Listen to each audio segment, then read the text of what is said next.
तो नमस्कार, आईजी के फ्री क्लास में स्वागत है। आज हम फिर एक नया वीडियो लेके आए हैं जो कि है ACC 01, जिसका टॉपिक है बच्चों के लिए देखभाल सेवाओं का संगठन। इससे पहले हम 8 क्वेश्चन बता चुके थे। आज हम क्वेश्चन नंबर 9 बताएंगे। आइए क्वेश्चन नंबर 9 देखते हैं। देखिए, उससे पहले आप लोग से एक रिक्वेस्ट करना चाहते हैं, जो भी न्यू स्टूडेंट इस चैनल पे पहली बार आए हैं, चैनल को सब्सक्राइब कर दें, वीडियो को लाइक कर दें, दोस्तों के साथ भी ज़रूर शेयर करें। इससे पहले जो 8 क्वेश्चन आप नहीं देखे हैं तो वह भी क्वेश्चन आप जाके देखिए। प्लेलिस्ट का लिंक हम डिस्क्रिप्शन बॉक्स में दे देंगे, वहाँ से आप देख सकते हैं। आइए देखते हैं। देखिए क्वेश्चन, कुछ उन कामों की सूची बनाइए जो कि आपको एक पालनकर्ता के रूप में करने होंगे, जिससे कि माता पिता आपके प्रति आश्वस्त हो सके और आप पर विश्वास कर सके। देखिए ये क्वेश्चन जो है काफ़ी ट्रिकी, आप समझ में नहीं आएगा। ये देखिए, ये क्वेश्चन पूछा क्या जा रहा है कि आप कोई भी केंद्र चला रहे हैं। कोई भी गार्जियन अपने बच्चे को केंद्र में देता है, तो केंद्र के आप मालिक होते हैं, तो आपको क्या क्या करना चाहिए जिससे बच्चे के माता पिता आप पर आश्वस्त रहे, मतलब पूरा भरोसा कर सके अपने केंद्र में बच्चे को भेजने के लिए। देखिए आप क्या क्या कर सकते हैं। उत्तर, माता पिता को विश्वास दिलाने के लिए आप निम्नलिखित काम कर सकते हैं। क्या क्या कर सकते हैं? देखिए, पहला काम है माता पिता को कार्यक्रम के उद्देश्यों एवं लक्ष्यों के संबंध में केंद्र में उनके बच्चों की गतिविधियों से संबंध में तथा केंद्र में आयोजित की जाने वाली क्रियाओं के संबंध में सूचित करना होगा। यदि आप केंद्र के मालिक हैं तो आपको ये कार्य करना होगा माता पिता का विश्वास जीतने के लिए। दूसरा है, माता पिता के उपेक्षाओं के अनुरूप व्यवस्था करनी होगी। जैसा माता पिता चाहते हैं उनके बच्चे के लिए अनुरूप व्यवस्था होना चाहिए, उस तरह का केंद्र में व्यवस्था होना चाहिए। तीसरा क्या है, माता पिता को केंद्र की गतिविधियों में उनके द्वारा प्रस्तावित सहायता स्वीकार करके तथा उनके लिए उनकी रुचियों के अनुकूल, आगे देखते हैं, क्रियाएं आयोजित करके सम्मिलित करना होगा। अभी यदि कोई भी क्रिया बच्चे के लिए करते हैं तो उसमें माता पिता को भी सम्मिलित कर सकते हैं, ताकि बच्चे को देखते हुए मतलब कोई भी क्रिया करते हुए देखे माता पिता। 4 नंबर है, माता पिता के साथ मित्रवत पारंपरिक व्यवहार करना होगा। यदि केंद्र के मालिक हैं तो माता पिता के साथ दोस्त की तरह व्यवहार करना होगा। आइए क्वेश्चन नंबर 10 देखते हैं। ये क्वेश्चन काफ़ी इम्पोर्टेंट है, कई बार एग्जाम में पूछा गया और ये क्वेश्चन आपको 10 नंबर में आ सकते हैं। कई बार ये क्वेश्चन पूछा गया है। देखिए, संतुलित आहार से आप क्या समझते हैं? संतुलित आहार से आप क्या समझते हैं? अपने उत्तर को स्पष्ट करने के लिए उदाहरण दीजिए। देखिए उत्तर, 13 से 36 माह की अवधि में बच्चों में वृद्धि और विकास तीव्र गति से हो रहा होता है, अतः उसे संतुलित आहार मिलना आवश्यक है। 13 से 36 माह के बीच में बच्चे का वृद्धि तीव्र गति से होता है और इस अवस्था के दौरान बच्चे को संतुलित आहार मिलना अति आवश्यक है। देखिए आगे, संतुलित आहार से हमारा तात्पर्य है कि वह आहार जिसमें शरीर के लिए अनिवार्य पौष्टिक तत्व उचित मात्रा में होते हैं। मानव शरीर के लिए आवश्यक पौष्टिक तत्वों को निम्न प्रकार से वर्गीकृत किया गया है। देखिए क्या क्या वर्गीकृत किया गया है, तो ऊपर कर लेते हैं। देखिए, पहला है, वसा और कार्बोज शरीर को ऊर्जा प्रदान करते हैं। वसा, फैट और कार्बोहाइड्रेट शरीर को जो है ऊर्जा प्रदान करते हैं। दूसरा है, प्रोटीन शरीर निर्माण में सहायक होते हैं। प्रोटीन जो है शरीर के निर्माण में सहायक होते हैं। वसा और कार्बो शरीर को ऊर्जा प्रदान करते हैं। तीसरा है, खनिज लवण तथा विटामिन जो शरीर को रोगों से लड़ने की क्षमता प्रदान करते हैं। आहार में इन पौष्टिक तत्वों के अतिरिक्त पर्याप्त मात्रा में तरल पदार्थ भी होना चाहिए। आइए आगे देखते हैं। देखिए, खनिज लवण, देखिए कुछ मुख्य खाद्य पदार्थ जो पौष्टिक तत्व प्रदान करते हैं। आप कौन कौन से खाद्य पदार्थ बच्चे को दीजिएगा जिससे पौष्टिक तत्व या संतुलित आहार बच्चे को प्रदान होगा। देखिए, गेहूँ, चावल, रागी, ज्वार अर्थात अनाज और चीनी कार्बोहाइड्रेट प्रदान करना चाहिए बच्चे को। दूसरा है दालें, दूध से बने पदार्थ जैसे पनीर हुआ, ये सब चीज़, दही हुआ, ये सब चीज़ बच्चे को दूध से बने पदार्थ देना चाहिए, जिसमें अंडा भी, मांस मछली प्रोटीन प्रदान करते हैं। तीसरा है तेल, घी और मक्खन जैसे वसा प्राप्त करते हैं। तेल, घी और मक्खन खाने से फैट की प्राप्ति होती है। 4 नंबर है साग, सब्जी, फूल विटामिन एवं खनिज लवण प्रदान करते हैं। देखिए, प्रत्येक आहार में उपयुक्त वर्गों में से एक खाद्य पदार्थ ले तो आहार संतुलित आहार हो जाएगा। प्रत्येक पदार्थ जो बताए हैं उसमें से एक आहार लेके आप एक भोजन बना सकते हैं जिसमें संतुलित आहार प्रदान हो जाएगा बच्चे को। आइए आगे देखते हैं क्वेश्चन नंबर 11। ये भी क्वेश्चन काफ़ी इंपॉर्टेंट होने वाली है आपके एग्जाम के दृष्टिकोण से। देखिए क्वेश्चन नंबर 11 नंबर, विकास के विभिन्न क्षेत्रों की सूची बनाइए और उन्हें परिभाषित कीजिए। अपने उत्तर के पक्ष में उदाहरण दीजिए। देखिए, ये क्वेश्चन कई बार एग्जाम में पूछा गया है, काफ़ी इंपॉर्टेंट क्वेश्चन है, ठीक है, और कई बार एग्जाम में ये क्वेश्चन पूछा गया है। आप इसको किस तरह से उत्तर दे सकते हैं, और ये क्वेश्चन आपको 10 नंबर में ज़रूर आएंगे। यदि 10 नंबर में नहीं आया, जो हम आपको टर्म समझाएंगे वो टर्म ही आपसे पूछ लिया जाएगा क्वेश्चन के रूप में।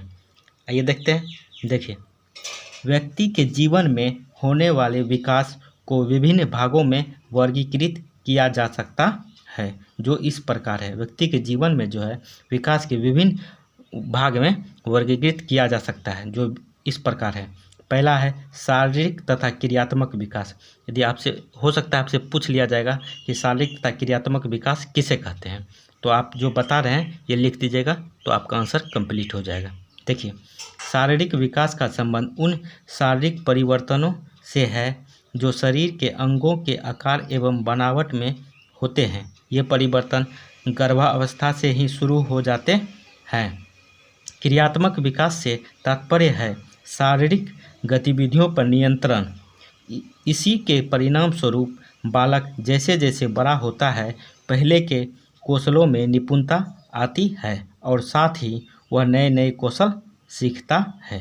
ठीक है, शारीरिक विकास क्या मतलब हुआ? शरीर में परिवर्तन। और क्रियात्मक विकास क्या हुआ कि धीरे धीरे हर एक कामों में कौशलपूर्ण या निपुणता प्राप्त कर लेना बच्चे को। आइए दूसरा देखते हैं, भाषा संबंधी। ये भी आपसे एक टर्म में पूछ लिया जाएगा, भाषा संबंधी विकास क्या है।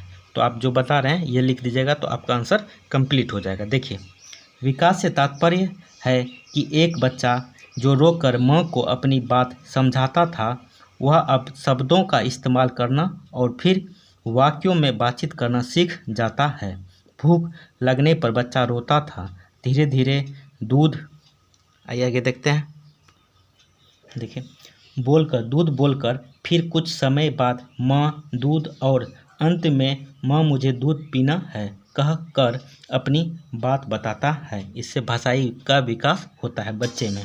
तीसरा क्या है? संज्ञानात्मक विकास। यदि आपसे पूछ लिया जाएगा कि संज्ञानात्मक विकास किसे कहते हैं, जो ये बता रहे हैं ये लिख दीजिएगा, तो आपका संज्ञानात्मक विकास का आंसर कंप्लीट हो जाएगा। आप समझ ही रहे हैं कि एक क्वेश्चन में आपको कितना क्वेश्चनों का आंसर हम दे रहे हैं। तो वीडियो अच्छा लग रहा है तो चैनल को सब्सक्राइब कर दें, वीडियो को लाइक कर दें और कमेंट ज़रूर करें कि आपको कैसा लगा ये वीडियो। आइए देखते हैं संज्ञानात्मक विकास क्या होता है। इसका संबंध विचार शक्ति के उभरने से है। उम्र के साथ साथ बालक के सोचने एवं समझने में जो विकास और परिवर्तन होते हैं वे उनकी क्रियाओं में देखे जा सकते हैं। शिशु में जन्म से वयस्क के समान चिंतन की योग्यताएं नहीं होती है।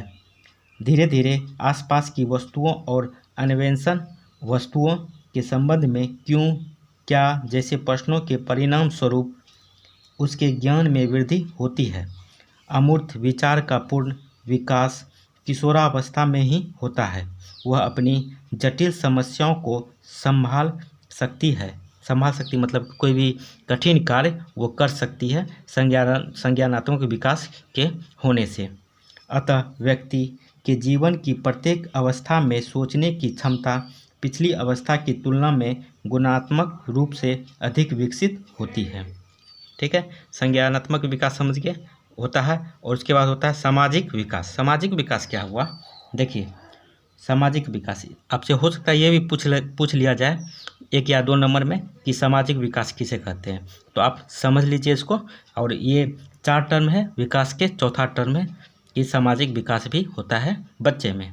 किस तरह होता है वो देखिए उन योग्यताओं के विकास से है जो व्यक्ति को समायोजित व्यवहार करने में समर्थ बनाती है।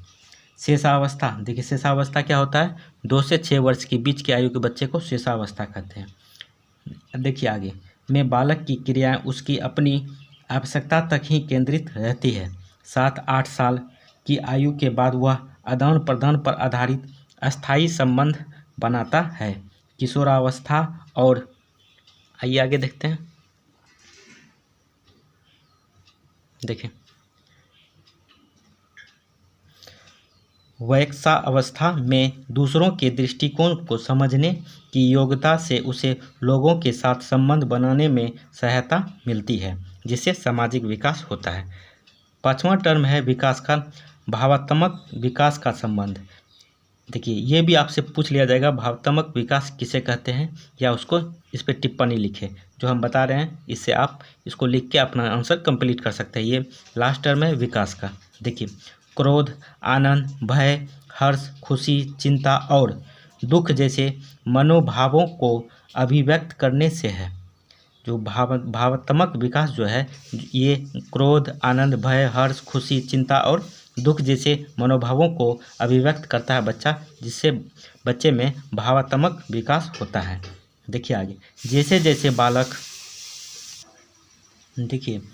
जैसे बालक बड़ा होता है वह व्यवहार के उचित तरीकों से अवगत होता है।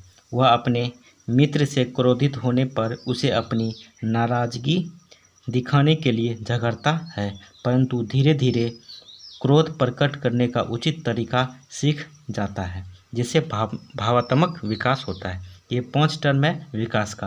अब हो सकता है कि हर एक टर्म अलग अलग पूछ लिया जाए, तो आपको हम बताएं ये 5 टर्म यदि आपसे पूछा जाएगा कि विकास के अनुरूपों को लिखें, तो आप ये 5 टर्म समझा के लिख सकते हैं। यदि एक हो सकता है किसी प्रश्न में यदि डायरेक्ट ही आपसे पूछ लिया जाएगा कि भावात्मक विकास क्या होता है, तो आप इस टाइप के आंसर दे सकते हैं। आइए क्वेश्चन नंबर 12 देखते हैं। देखिए भाषा के क्या कार्य है, भाषा का जो है क्या कार्य है, अर्थात बच्चे भाषा का इस्तेमाल किन उद्देश्यों की पूर्ति के लिए करते हैं। ठीक है, देखिए भाषा अपनी अभिव्यक्ति दूसरे के सामने रखने का एक माध्यम है। भाषा जो एक संप्रेषण है, यह व्यक्ति अपना विचार दूसरे व्यक्ति के सामने रखता है। बच्चे भाषा का इस्तेमाल नीचे दिए गए कार्य के लिए करते हैं। क्या क्या है, पहला है अपनी इच्छाओं को व्यक्त करने के लिए, दूसरा है दूसरों का व्यवहार निर्देशित करने के लिए, तीसरा है सूचना या जानकारी देने के लिए, चौथा है व्यक्ति या वस्तु के गुण बताने के लिए, पाँचवा है अपनी भावनाएं व्यक्त करने के लिए, छठा है अपनी राय देने के लिए, सातवां है अपना व्यवहार निर्देशित करने के लिए, आठवां है प्रश्न पूछने के लिए भाषा का इस्तेमाल करता है बच्चा।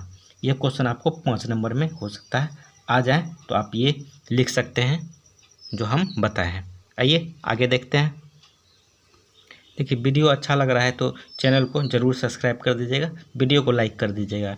यदि अच्छा लग रहा है तो कमेंट जरूर करिएगा सर अच्छा लग रहा है। और कौन सा यदि आप कोई भी टर्म नहीं समझ पा रहे हैं तो आप कमेंट में ज़रूर करिएगा, ताकि नेक्स्ट वीडियो हम बताएंगे उसमें वो टर्म समझा देंगे। आइए यदि आपके मन में भी कोई क्वेश्चन है तो वो भी क्वेश्चन आप हमको कमेंट कर सकते हैं, सर आप ये क्वेश्चन बताइए। देखिए आइए क्वेश्चन नंबर 13 देखते हैं। 13 से 36 माह की अवधि में होने वाले स्थूल क्रियात्मक विकास तथा सूक्ष्म क्रियात्मक विकास का उल्लेख कीजिए। क्या है, 13 से 36 माह के अवधि में होने वाले स्थूल क्रियात्मक विकास तथा सूक्ष्म क्रियात्मक विकास का उल्लेख करने के लिए कहा जा रहा है। ये प्रश्न काफ़ी इम्पोर्टेंट है और ये प्रश्न कई बार एग्जाम में पूछा गया है। आप भी कोई भी एक प्रीवियस ईयर का क्वेश्चन उठा के देखिएगा तो ये क्वेश्चन आपको किसी न किसी रूप में मिलेगा ही। शायद आपसे पूछ लिया जाएगा कि स्थूल क्रियात्मक विकास क्या है या सूक्ष्म क्रियात्मक विकास किसे कहते हैं। ये भी आपके हर एक एग्जाम में ये टर्म पूछा गया है। आइए देखते हैं, ये क्वेश्चन आपको 5 नंबर का आ सकता है। देखिए, स्थूल क्रियात्मक विकास के फलस्वरूप इस अवधि के बच्चे, इस अवधि मतलब 13 से 36 माह के बच्चे उन योग्यताओं का अर्जन करते हैं, अर्जन मतलब प्राप्त करना, जिनमें अधिक क्रियात्मक समन्वय और गति की जरूरत होती है। स्थूल क्रियात्मक कौशलों के विकास के बारे में उल्लेख इस प्रकार है। किस तरह से स्थूल क्रियात्मक विकास होता है, उदाहरण से आप समझिए। देखिए, खिलौनों से हटकर चलने के बजाय उनको लांघ कर चलते हैं। लांघ कर चलने में उन्हें ज़्यादा मज़ा आता है। अगर पालना फर्श पर रखा हो तो बच्चे अब स्वयं उससे निकल सकते हैं। वह फर्नीचर जो पहले बच्चों के लिए एक बाधा थी, अब वह एक चुनौती बन जाता है। वे उसके ऊपर चढ़ते हैं और उसे धकेलते हैं। ये आगे देखते हैं। देखिए,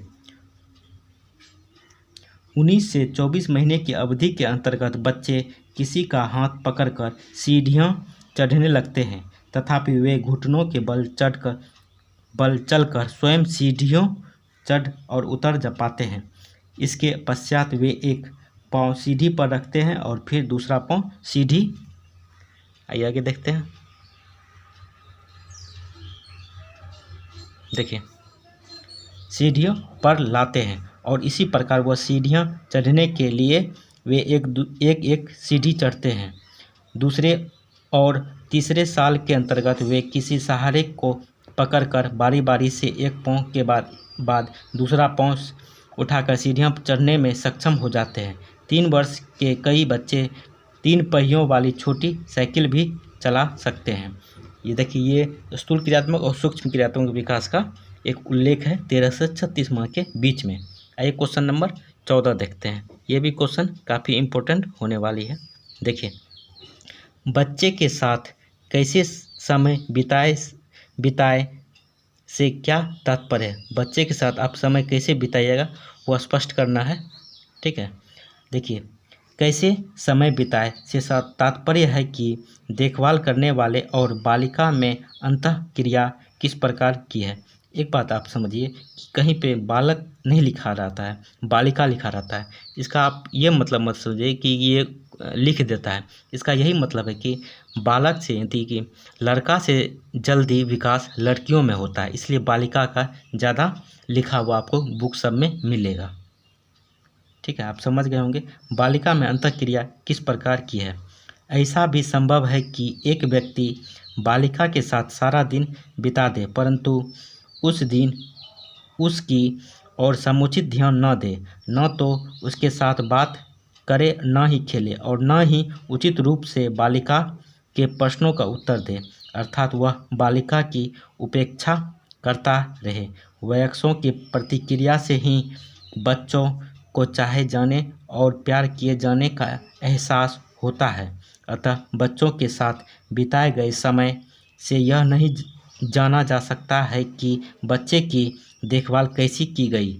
यदि देखभाल करने वाले बच्चे की अच्छी तरह देखभाल करे, बच्चे के साथ सार्थक संवाद स्थापित करे, उसकी ज़रूरतें पूरी करे और उसकी समस्याओं की ओर समुचित ध्यान दे, तो थोड़ा समय भी अर्थपूर्ण हो जाता है।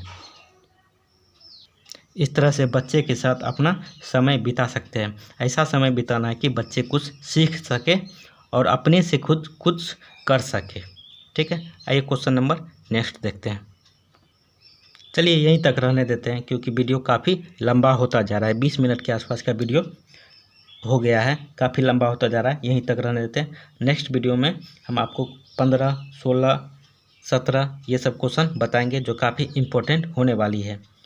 उसके लिए चैनल को सब्सक्राइब कर दें, वीडियो को लाइक कर दें, टेलीग्राम से ज़रूर जुड़ें ताकि नेक्स्ट वीडियो डालेंगे टेलीग्राम पे वीडियो का लिंक शेयर कर देंगे, वहाँ से आपको पता चलेगा कि नेक्स्ट वीडियो आ चुका है। उसके लिए टेलीग्राम का चैनल का लिंक हम डिस्क्रिप्शन बॉक्स में दे देंगे, वहाँ से जुड़ सकते हैं। चलिए, कैसा लगा वीडियो कमेंट जरूर करें, चैनल को भी सब्सक्राइब कर दीजिएगा। चलिए, थैंक यू, जय हिंद।